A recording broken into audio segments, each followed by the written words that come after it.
One of the biggest cause of pain for us is sometimes difficulty in our relationships, whether it is in our marriage or with our families, with our friends.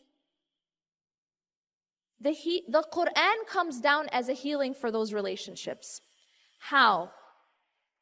Because the Quran teaches us something revolutionary, and that is the Quran teaches us a way to love and interact with the creation that is healthy, that is not based in false dependency, that is not based in selfishness, that is not based in neediness, but is based instead in the love and trust of Allah.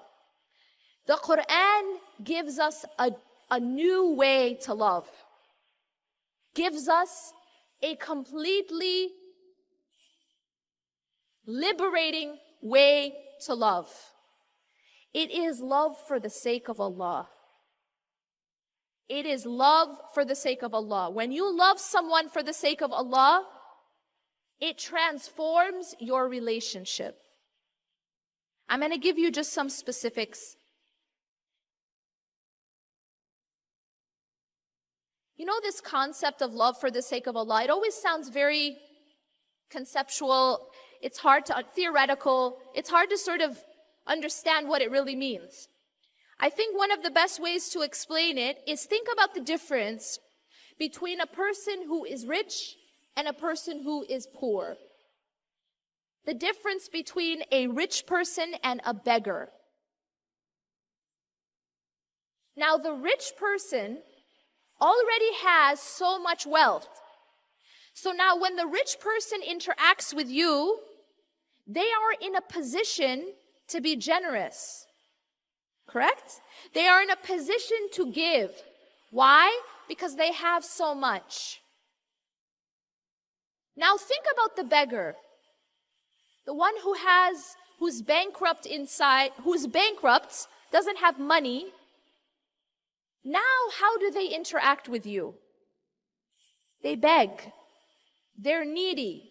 They're dependent on what you have to give them. Correct? Because they're poor.